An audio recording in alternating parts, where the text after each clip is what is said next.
Salut à tous et bienvenue dans cette vidéo où je vais vous montrer comment faire un shop. Là dans le cas je vais plutôt m'attarder sur une petite boutique, vous donner un exemple et ensuite ce sera à vous de l'améliorer en fonction du nombre d'items que vous proposerez. Donc voici le résultat que je vais essayer de vous montrer. Donc là il y a ma boutique, il y a mes deux items. Au départ forcément ces items sont verrouillés et si jamais je clique sur l'un des deux items, celui-ci est déverrouillé. Et surtout, ce qui est important, c'est que le programme sauvegarde le fait que l'item est déverrouillé. Là, vous allez voir, je vais fermer le programme, je l'ouvre et ça a bien sauvegardé le fait que mon item est déverrouillé. Ça, c'est assez important puisque c'est là où va entrer l'objet ini. Et ce sera le but de la vidéo, donc c'est vous essayer de vous montrer comment se sert de cet objet qui est très utile en l'occurrence pour créer un shop. Donc voici ma scène. Il y a le fond classique, comment j'ai modifié la couleur. Bon là j'ai fait un fond banal. En gros j'ai juste cliqué ici, j'ai cliqué sur ma scène et là il vous propose un choix de couleur. Je choisis celle-ci. Ensuite j'ai choisi un élément décor dans lequel j'ai écrit shop. Ça après c'est à vous de voir, vous pouvez l'animer et du coup ça rendra la chose plus jolie. Ensuite il y a deux éléments actifs, ce sont mes deux items. J'ai choisi de mettre des éléments actifs car en fait ces items sont animés comme vous pouvez le voir. Après c'est un choix esthétique, ce qui veut dire que si jamais ces derniers sont une image fixe, vous pouvez très bien vous contenter d'un élément décor. Donc voilà, il y a mes deux objets. Ensuite il y a le fichier ini qui va nous permettre de sauvegarder. Et il y a un élément actif qui est le cadenas. Pareil, il est actif parce qu'il y a deux animations. Donc il y a l'animation 1 qui est le cadenas verrouillé et l'animation 2 qui est le cadenas déverrouillé. Donc voilà pour ma scène. Ensuite on va passer au tableau de commande, enfin tableau de programmation. Donc j'ai créé deux groupes d'événements et mon programme tourne sur 12 lignes. Donc voilà, grâce à ces 12 lignes vous pourrez ensuite créer en l'occurrence donc un shop et vous comprendrez à la fin que vous pourrez vous en servir pour plein d'autres paramètres. Donc comme d'habitude il y a mon programme, c'est mon programme qui est visible, c'est pour pas que je m'embrouille et bien évidemment juste en dessous je vais vous montrer comment je fais. Donc en gros l'objectif sera de faire en sorte donc que lorsque je clique sur l'un des deux items, celui-ci soit déverrouillé et que surtout ça le sauvegarde. Ça c'est vraiment important de bien comprendre le principe de ces derniers. Après ça vous permettra de faire tout un tas de choses. Donc tout d'abord, donc je vais créer une condition en début de scène. Hop, comment je fais ça? Donc je clique dessus, nouvelle condition, je vais sur contrôle du storyboard, clique dessus, j'appuie, début de scène. Ensuite je vais faire appel à un nom de fichier, donc fixer fichier courant à shop, c'est-à-dire qu'en gros ça va créer un fichier texte pour faire ça simple, et ce fichier texte ça va s'appeler shop. C'est assez important puisqu'en fait vous pouvez vous amuser à créer plusieurs fichiers texte, mais il ne faut pas se tromper, c'est-à-dire que là j'ai pris mon fichier texte qui s'appelle shop et dans ce fichier texte, enfin plutôt fichier ini, mais pour faire simple moi j'appelle ça fichier texte, et dans ce fichier là je vais y intégrer mes éléments, c'est-à-dire que là moi j'ai appelé ça item 1, item 2, donc dans ce fichier shop il y aura item 1 et item 2 et item 1 aura une valeur et item 2 aura une valeur. Et en fait le truc qu'on va s'amuser à faire c'est à comparer les valeurs, sachant que les valeurs de base sont à 0, c'est à dire que item 1 sera égal à 0 et item 2 sera égal à 0.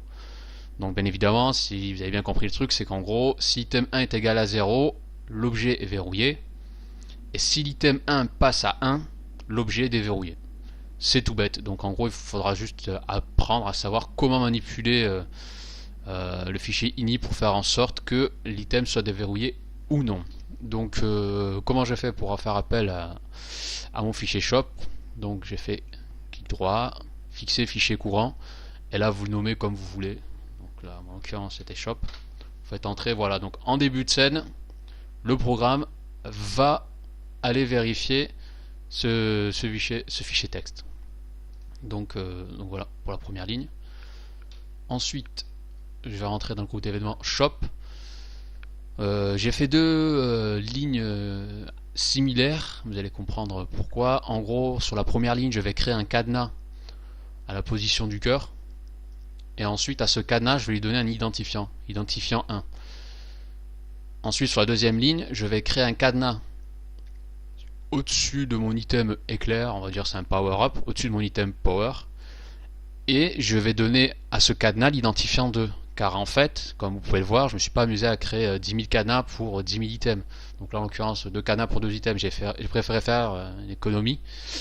Et j'ai créé uniquement un seul cadenas, mais pour que le programme puisse les différencier, j'ai créé donc une valeur modifiable que j'ai appelée ID.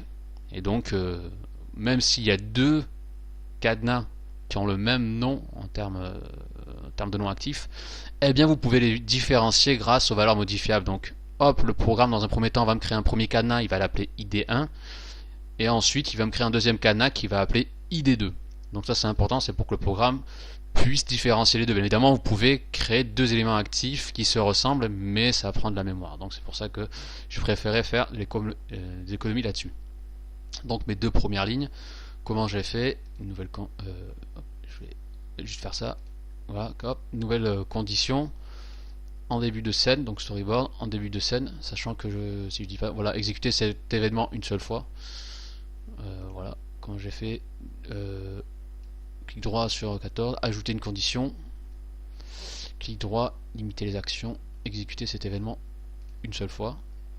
Voilà. Ensuite, j'ai créé mon cadenas, créer l'objet cadenas. Moi je l'ai mis à peu près à cette position là, donc après ça vous de gérer, ça c'est un choix esthétique, c'est à vous de choisir où est-ce que vous voulez le créer. Donc là j'ai décidé de le créer ici, et ensuite je vais modifier la valeur modifiable 1 que j'ai appelée ID. Donc je fais donc clic droit en dessous du cadenas, valeur modifiable fixée. Vous pouvez ajouter, bon moi j'ai mis fixé à ID égale 1. Voilà comment j'ai fait ça. Et c'est pareil pour la seconde ligne, sauf que là le cadenas je l'ai créé au-dessus d'item power up et que je l'ai fixé à ID2. Mais en gros c'est le même principe. Donc sur la ligne du dessous, je vais comparer donc ma valeur de item 1. Comme je l'ai dit, donc il y a des différents éléments dans le fichier texte shop. Il y a item 1 et item 2, donc je vais demander au programme de comparer la valeur, c'est-à-dire que il va vérifier si item 1 est égal à 1 ou est-ce qu'il est égal à 0. Si jamais item 1 est égal à 1, eh bien je vais demander à mon programme de fixer la valeur modifiable B à 1. Vous comprendrez pourquoi plus tard. Pour l'instant, il ne faut pas trop se prendre la tête, donc exécuter, donc si c'est égal à 1, parce que techniquement, comme je vous l'ai dit, item 1 est égal à 0, donc comment il en est arrivé à 1? Ça, ce sera écrit juste en dessous, dans les lignes du dessous, pour déverrouiller l'item. Donc ne vous inquiétez pas, j'y reviendrai là-dessus un peu plus tard. Donc on part du principe que l'item a été acheté. Donc voilà, je vais demander à mon programme de fixer valeur B, la valeur modifiable B à 1. Vous allez comprendre pourquoi juste en dessous. Donc comment j'ai fait ça? Hop, je supprime cette ligne. Nouvelle condition. Droit. Comparer deux valeurs générales. Donc je vais récupérer valeur élément.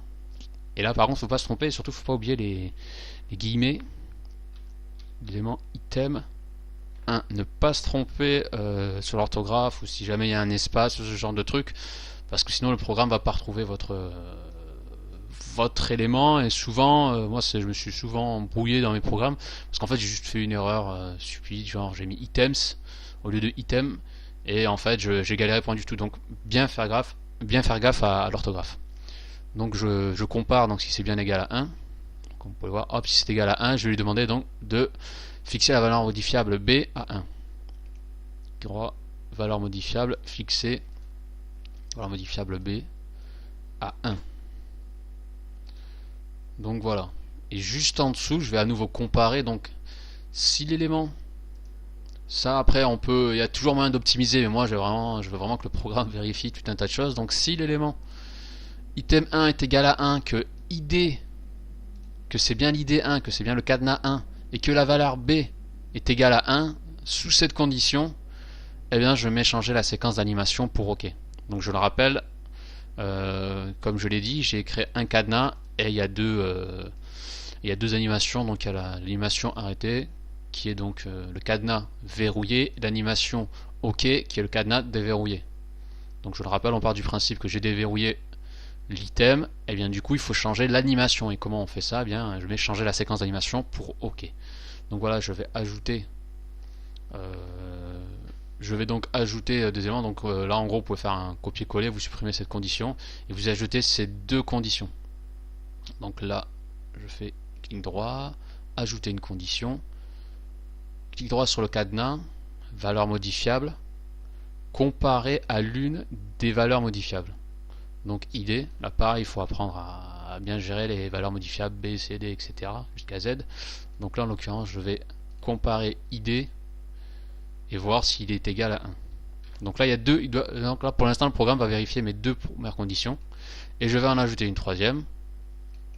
Donc à nouveau ajouter une condition, on va sur le cadenas, valeur modifiable, comparé à une des valeurs modifiables, et cette fois-ci ce sera la valeur modifiable B. Je l'ai pas modifié, non, mais je le rappelle, donc comme pour ID vous pouvez vous amuser à modifier le nom de la valeur modifiable, mais là pour le coup je l'ai juste laissé son nom par défaut. Donc je vais vérifier que c'est égal à 1, donc ça veut dire que là mon programme va devoir vérifier ces trois conditions. Si ces trois conditions sont réunies, et bien dans ce cas on va changer l'animation pour OK. Bon, je l'ai appelé OK, vous pouvez l'appeler comme vous voulez, mais en gros ce serait lock et unlock, verrouiller, déverrouiller, mais bon là pour faire simple j'ai fait ça, j'ai appelé ça OK. Donc je vais sous le cadenas, clic droit, animation, changer, séquence d'animation, et là vous pouvez le voir, ça va me prendre donc les animations qui sont actives, parce que là on a pu voir, si vous allez sur le cadenas il y a tout un tas d'animations, mais comme il voit qu'il n'y a pas de frame là-dedans, eh bien c'est là où c'est cool, le programme vous propose uniquement les animations où il y a de la frame. Donc là où il y a écrit arrêter, c'est qu'il est verrouillé. Donc là dans mon cas je veux qu'il passe sous l'animation déverrouillée, donc OK, je sélectionne ça et hop, automatiquement, vu que ces conditions seront réunies, et automatiquement vous pouvez le voir, mon cadenas reste sur OK, voilà, reste sur l'animation déverrouillée. Et là en l'occurrence pour l'item 2, vu que les conditions ne sont pas réunies, eh bien l'item reste verrouillé et il reste sous l'animation arrêtée dans mon cas. Donc ça c'est vraiment important de bien comprendre ça, comme ça après vous pourrez apprendre à faire tout un tas de trucs bien sympas, à gérer les animations et autres. Donc voilà pour mon item 1, et en gros je vais faire la même chose pour l'item 2. Sauf que là, comme je l'ai dit, je vais devoir m'amuser à comparer uniquement un seul item. Je vais devoir comparer uniquement avec un seul élément actif. Et moi l'astuce que j'ai trouvé, le truc c'est que pour l'item 1 ce sera ID1 et j'ai modifié la valeur B à 2. Si jamais je prends cette même valeur modifiable B pour l'item 2, la conséquence sera que ça va modifier la valeur modifiable B pour l'item 1. Ça paraît compliqué, mais en fait c'est juste logique. Donc c'est pour ça, pour éviter que cette valeur là soit modifiée et qu'en l'occurrence cette condition soit fausse et que ça n'active pas l'item déverrouillé, eh bien j'ai favorisé le fait d'utiliser une autre variable, vu qu'il y en a pas mal. J'ai pris la valeur modifiable C, comme ça j'ai pas à modifier la valeur modifiable B, et ainsi le programme pourra gérer donc les deux cadenas séparément. Ça paraît un peu compliqué, mais en fait avec un peu de pratique, comme je vous l'ai dit, si jamais vous vous amusez à modifier donc dans les deux cas la valeur modifiable B, vous verrez que là cette condition sera fausse, puisque si jamais j'aurais mis B est égal à 2, et bien là en l'occurrence ça m'enverrait pas cette animation, ce qui serait dommage. Bon, vous aurez compris que ce serait déverrouillé, mais il faut se mettre à la place du joueur. Lui il va se dire qu'est-ce qui se passe, pourtant je l'ai déverrouillé mais l'animation c'est pas la bonne, qu'est-ce qui se passe? Donc ça c'est vraiment important en tant que programmeur de penser à peu près à tout pour éviter qu'il y ait ce genre de bug. Donc en gros je reviens donc sur l'item 2, je vais vous montrer à nouveau comment j'ai fait, comme ça rentre bien en tête. Donc je supprime cette ligne de commande. Donc on passe à l'item 2 cette fois-ci, je vais comparer l'item 2. Donc nouvelle condition, le piège sur lequel j'étais tombé au début, je me suis dit ouais je vais prendre les fichiers ini et récupérer une condition, et en fait si jamais vous tombez sur ce cas de figure et que vous ne pouvez pas comparer la condition, il existe donc dans spécial comparer deux valeurs générales, et là vous pouvez récupérer donc les valeurs que vous voulez. Donc là, en l'occurrence ce sera récupérer valeur item 2. Une fois de plus, j'insiste, ne pas se tromper sur l'orthographe. Bien souvent, il y a beaucoup de bugs. En fait, c'est simplement dû au fait qu'on s'est trompé dans l'orthographe. Donc, bien faire attention là-dessus. Donc, je compare l'item 2. Là, si vous avez bien suivi, je vais me servir de la valeur modifiable C que je vais fixer à 1. Donc, comment je l'ai fait? Pareil, donc clic droit, valeur modifiable, fixer. Cette fois-ci, une fois de plus, bien gérer toutes les lignes de valeur modifiable. Donc là, ce sera la valeur modifiable C que je vais fixer à 1. Donc voilà pour cette ligne. Et la ligne du dessous, j'avoue que bon, j'ai enlevé le item est égal item 2 est égal à 1. Ça fonctionne aussi. Mais bon, par sécurité, je l'avais laissé dans la première condition. Vous pouvez aussi l'utiliser dans cette condition-là. Après, c'est à vous de voir pour optimiser. J'avoue que j'ajoute plusieurs lignes de conditions des fois pour vraiment pour vraiment être sûr que voilà, le programme exécute ce qu'il faut. Par contre, en l'occurrence, plus vous mettrez de conditions et plus le programme devra faire des calculs et plus il sera lent. Donc ça, c'est à vous là, ce sera à vous de choisir ce que vous voulez faire. Donc là, pour rester cohérent avec l'ancienne ligne, je vais laisser la condition donc item 2 est égal à 1 est égal à 1. Ensuite je vais ajouter la condition de vérifier si l'id est égal à 2, ajouter une condition, hop, clic droit, valeur modifiable, comparer une valeur modifiable, id est égal à 2, et ensuite ajouter la dernière condition, valeur modifiable c est égal à 1, ajouter une condition, comparer, valeur modifiable c est égal à 1. Et donc sous ces conditions, je vais demander à ce que mon cadenas change d'animation. Hop. Donc je le rappelle, là pour le coup ce sera le cadenas avec l'id2. Donc ce sera ce cadenas-ci, id1 que l'on voit là, et id2. Donc ça c'est vraiment très très important à bien comprendre ça. Donc là on part pour ce cadenas-ci. Donc si ce cadenas est bien déverrouillé, dans ce cas il va changer d'animation. Là en l'occurrence ça veut dire que pour l'instant mon item 2 est égal à 0. Donc c'est pour ça que l'animation reste sur arrêté. Et là comme mon item 1 est égal à 1, eh bien l'animation est déverrouillée. Donc ça voilà, c'est juste ça qu'il faut essayer de bien comprendre et puis après ça part tout seul. Donc comment je fais? Clic droit, animation, changer, séquence d'animation pour OK. Et donc voilà, donc si mon élément item 2 passe à 1 et que la valeur modifiable C1 est égale à 1, eh bien voilà, ça va sauvegarder ces paramètres là et du coup l'animation passera sur séquence 2. Mais comme je vous l'ai dit, c'est bien beau tout ça, l'item est égal à 1, mais comment je fais pour le faire passer à 1? Eh bien c'est tout simple, c'est là où j'ai créé le groupe événement 2 et le groupe événement achat. J'ai fait en sorte de bien séparer pour d'une part ne pas se perdre en tant que programmeur, parce que des fois si on enchaîne toutes les lignes de commande, au bout d'une centaine de lignes, on s'y perd très rapidement. Je me rappelle, c'est mon premier programme, je dis ouais je m'en fous, je vais pas mettre de groupe d'événements, et finalement c'est vrai que c'est pas négligeable de mettre groupe d'événements histoire qu'on se perde pas trop et que l'on puisse revenir sur notre programme. Donc voilà, là je vais passer sur le groupe d'événements achat, et là je vais vous montrer comment on fait pour passer la valeur par défaut donc de item 1, item 2 donc qui est égal à 0 et la faire passer à la valeur 1. Donc dans achat, j'ai créé une condition. Donc si l'utilisateur clique dans une zone, il y a plusieurs conditions pour déverrouiller, pour faire cette condition, c'est-à-dire que faire passer la valeur 1 dans l'item 1. Mais moi j'ai choisi de faire simple. En gros, lorsque je vais cliquer dans cette zone-là, eh bien ça va passer mon item en question qui était de 0, il va passer à 1. On peut aussi s'amuser à faire en sorte que si la souris clique sur un objet, sur le cœur, si la souris clique sur le cœur, eh bien que mon item se déverrouille. Il y a là-dessus, bon moi j'ai choisi de faire ça en fonction d'une zone. Ça c'est un choix personnel. Ça c'était un petit détail qui peut intéresser le choix personnel de chacun. Donc là comment j'ai fait moi? Donc je lui ai demandé de cliquer sur une zone. Si l'item est égal à 0, eh bien alors mettre la valeur à 1. Là par sécurité je mets une seule action lorsque l'événement est en boucle, parce que c'est vrai que lorsque l'on clique une fois, eh bien le programme est tellement rapide qu'il peut s'amuser à sauvegarder 10 000 fois la même valeur, ça peut peut-être créer des problèmes, donc vaut mieux par sécurité mettre une seule action lorsque l'événement est en boucle. Ça, c'est un choix personnel.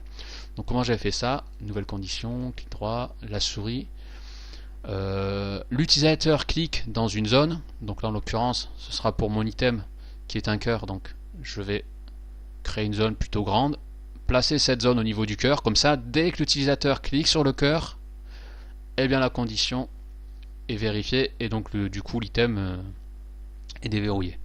Donc là on a choisi donc la zone, ensuite je vais comparer, clic droit, ajouter, pareil, truc général, comparer deux valeurs générales, je récupère valeur élément qui s'appelle donc item 1, ne pas oublier les guillemets, c'est vrai qu'au début moi par défaut ils mettent pas les guillemets et je buguais là-dessus, en fait ce qui manquait c'était juste les guillemets, c'est tout con mais voilà, c'est programmé comme ça, il faut mettre les guillemets, comme ça l'expression est valide, pardon. Donc là si c'est égal à 0, je vais donc ajouter comme je l'ai dit la condition de sécurité, donc limiter les actions, une seule action lorsque l'événement boucle. Lorsque ces conditions sont réunies, je vais demander de modifier la valeur par défaut qui était égale à 0. Je vais demander de la modifier de sorte à ce qu'elle soit égale à 1. Donc hop, fixer valeur élément, je vais faire appel à l'élément item 1. Là-dessus, c'est à vous de choisir hein, comment vous voulez l'appeler. Hein. Vous pouvez l'appeler machin bidule, ce que vous voulez, mais le plus important, c'est de ne pas se tromper sur l'orthographe. Si une fois que vous l'avez appelé item 1, il faut se rappeler que si vous voulez modifier la valeur de item 1, il faudra l'orthographier de cette manière-là, et pas d'une autre. Donc voilà, item 1, et là il va demander entrer une valeur. On part du principe que ce sera 1, vous pouvez mettre 100 000 là aussi, mais bon, pour une histoire de simplicité, voilà, je mets 1. Là-dessus, une fois que vous avez compris ce genre de truc, après vous verrez que vous aurez des millions de possibilités. Là, je me suis contenté que 2 items, mais si vous avez bien compris le truc, vous pouvez aller jusqu'à item 100, je crois, sachant que chaque fichier texte est limité à 1 mégaoctet, je crois, ou un truc comme ça. Et que du coup, vous devrez créer 2-3 autres fichiers texte. Ça paraît complexe, mais en fait, une fois que vous avez compris le truc, ça devient naturel. Donc voilà, là-dessus, il ne faut pas trop s'inquiéter. Donc, en gros, si jamais je clique sur mon item et que celui-ci est verrouillé, hop, il va passer à la valeur 1. Une fois qu'il va passer à la valeur 1, il va aller vérifier ses conditions. Donc, hop, item est égal à 1, je fais passer ça à valeur modifiable D. Donc, hop, item est égal à 1 et l'id est égal à 1 et que la valeur modifiable B est égale à 1. Hop, je change d'animation.